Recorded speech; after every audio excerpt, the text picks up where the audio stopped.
Welcome, I'm Alicia George and you're watching SAT-TV News.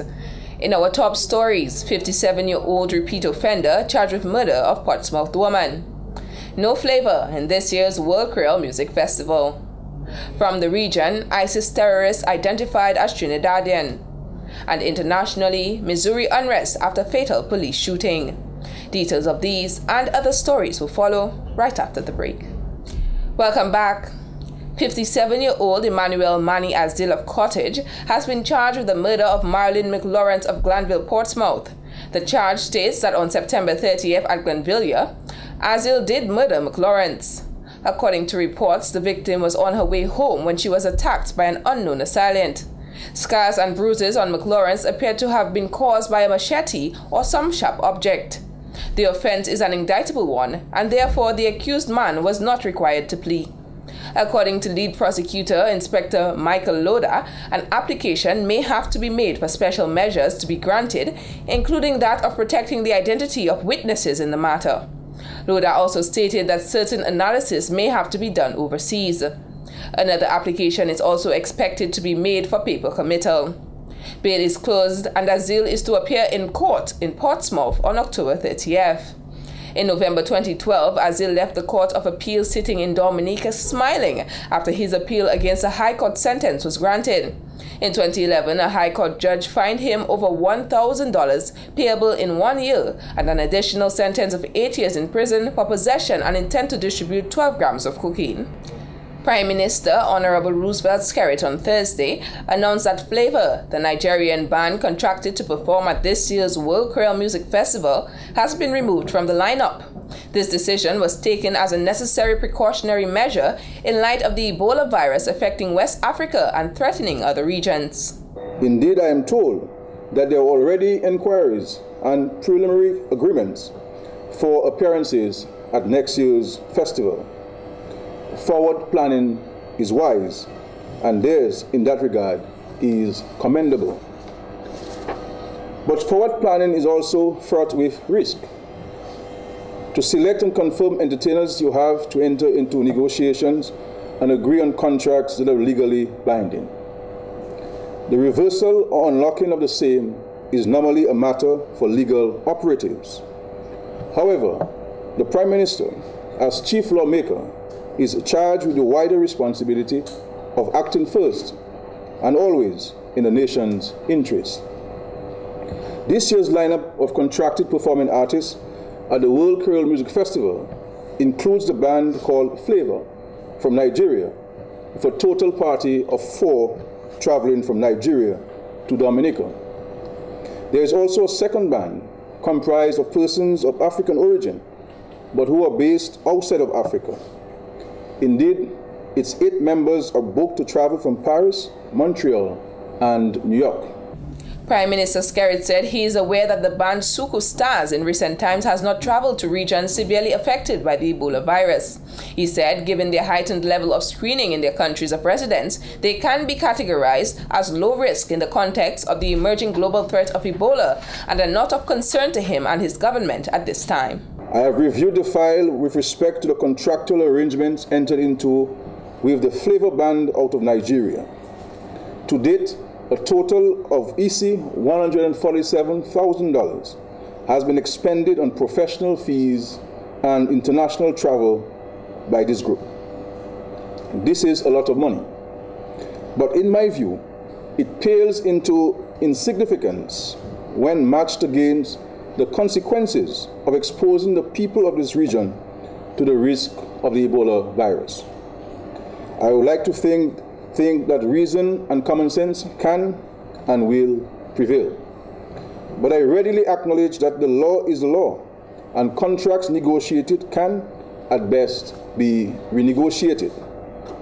Accordingly, purely out of an abundance of caution, I have today instructed the organizers of the 18th Annual World Creole Music Festival to meet with officials of the relevant legal departments of government to determine among themselves how the matter of a renegotiation of the Flavor contract can be entered into. He noted that Flavor is a talented band and hope at some point in the future the group will have an opportunity to perform at the festival when the Ebola virus is under control or even eradicated. He said, however, that at this point the government of Dominica is not prepared to sponsor nor embrace the visit of individuals from a universally recognized zone, one area of the dreaded Ebola virus. Honorable Skerrit said the government will continue to monitor travel into the country in an effort to minimizing the risk of exposure, recognizing that the government cannot suspend the movement of people to the island. The Ministry of Health says they are working on plans to ensure the safety of Dominicans amidst the recent outbreak of Ebola in West Africa and the United States. During a media press conference on Wednesday, Permanent Secretary in the Ministry of Health, Helen Royer, said they have proactive strategies in place to ensure preparedness if and when there is a case of Ebola on island. The most important thing is screening, and actually we have started some form of screening, and from Monday, effective Monday, we will be having formalized screening. We have also identified, we have a site at the airport, and if we get any persons maybe suspect, we will be having the trained, and she mentioned we have port officers. We also have assigned over 12 public health nurses, senior community health nurses, and persons trained in infection control, and we will be starting off our screening. We have identified a site, and that will be at the airport. Roy stated they are concerned with the fact that medical personnel have contracted the virus while administering care to sick patients, and as such, they have made preparations to purchase additional protective equipment for nurses.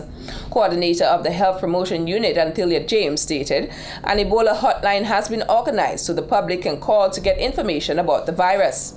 That number is 448-2151. And then it goes to that line, and which is within the Health Promotion Resource Center.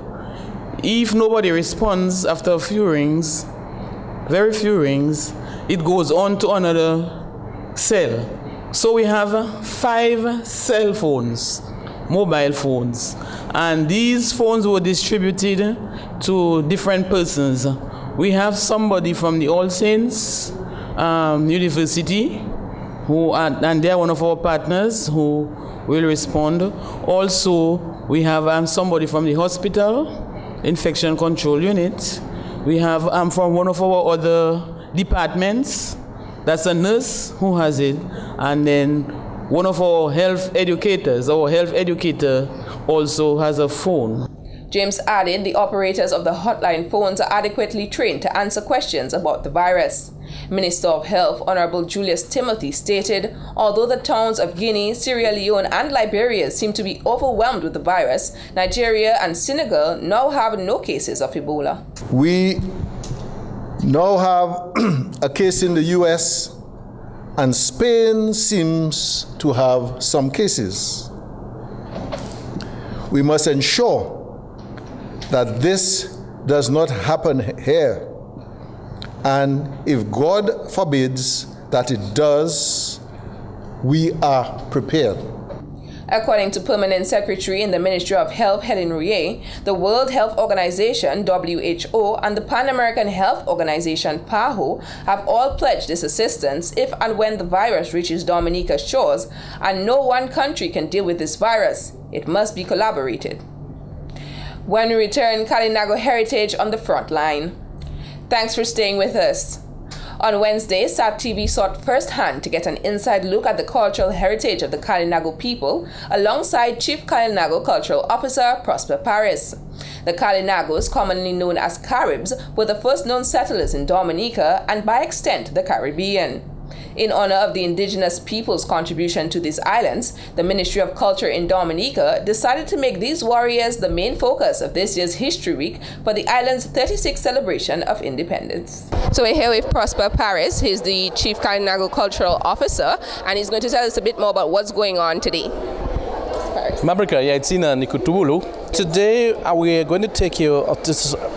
It is History Week in Dominica 2014, and we are concentrating on Kalinago cuisine, Kalinago history this week, and we are the Old Mill Cultural Center there. We're going to take you through a journey through Kalinago history of artifacts, of traditional building, and other historical events in the life of Kalinago people over the past centuries. Okay, so at the back of me we have several displays, and he's going to just take us through and tell us a bit about each display. So let's go.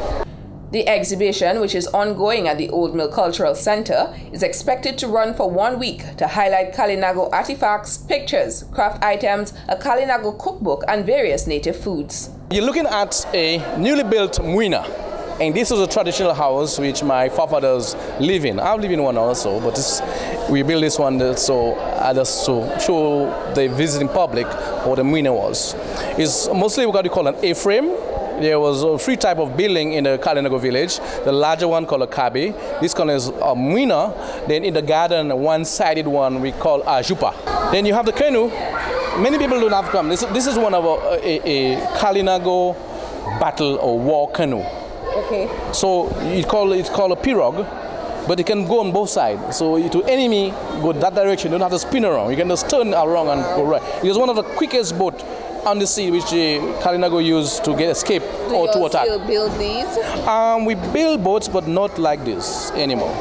We build big canoe for fishing. We raise the edges. Gregory Rapes, History Week Coordinator and Cultural Projects Officer within the Division of Culture, told SAT-TV News that schools across the island made special requests for a broader display of Kalinago culture. This year we are focusing on the Kalinago heritage. Although that is still broad, but the schools wanted a bit sufficiently broad to give them a wider remit, could give them so that they could organize a varied activity, whether it's focused on the Kalinago cuisine, doing field trips or doing classroom-based activities. They wanted a wider sort of thing rather than just focus on the Kalinago cuisine. Schools across Dominica visited the exhibition, including the Isaiah Thomas Secondary and Ross University Prep School in Portsmouth. Prime Minister Honorable Roosevelt Skerrit, during a media press conference, announced that the Melville Hall Airport will soon be renamed.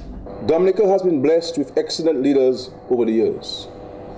Time would not permit me to recap them all, and frankly, I do not think it is necessary to do. On this occasion, however, I wish to highlight the role and the demise of 2 former leaders who, history will show, made the ultimate sacrifice in the service of this nation. Former Prime Ministers, the late Rosie Douglas and the late Pierre Charles, died in office in the service of this country.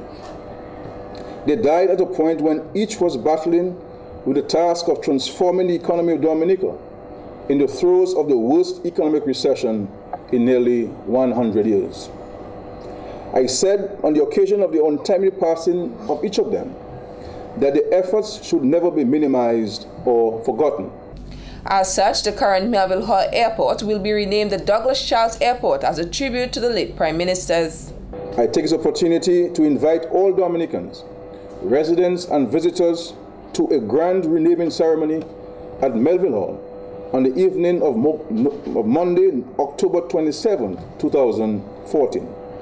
Details of this event and the arrangements that will be made island-wide to transport persons to Melville Hall will be announced by the National Committee charged with the coordination of this event.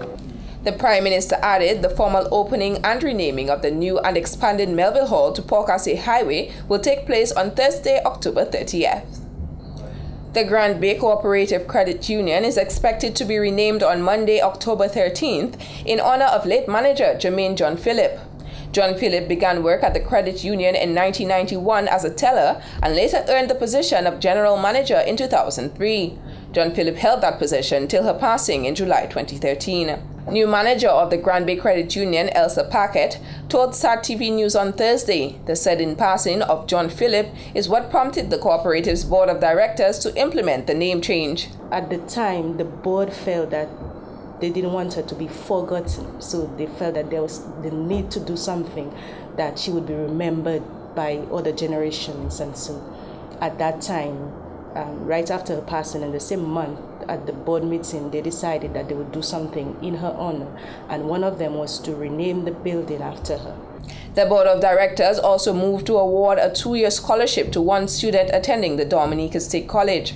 Each year, $1,000 will go towards tuition, $600 for transportation, $700 for textbooks, and $400 for uniforms in the first year for a student from that community. Packett described the late manager as having a special passion to head the cooperative.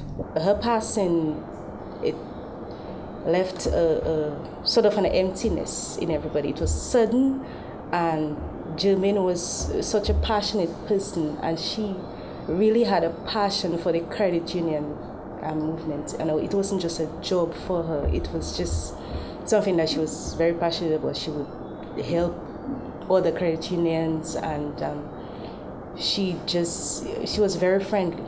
Renaming of the building will take place on Monday as part of activities making International Credit Union Day. When credit unions started off, it started off because like the ordinary people, the farmers, and the people who don't have like the regular monthly paying jobs couldn't access loans in the banks, and so that they decided to form a cooperative. Like in Grand Bay, when our credit union started with only 20 people and shares of only $200, so you could come and take a loan for like $50 to do stuff, and it grew and grew from there to now the credit unions have millions of dollars in assets, and it's a big achievement, and I think that's why they celebrate it every year. The Grand Bay Cooperative Credit Union was established as a loan facility for farmers and underprivileged residents of the Grand Bay community in 1983 by several pioneers, including Wireless John Lewis, whom the second structure, Wireless House, was named after. It is now a full-blown cooperative that facilitates hundreds of member shares. This has been the local segment of the news.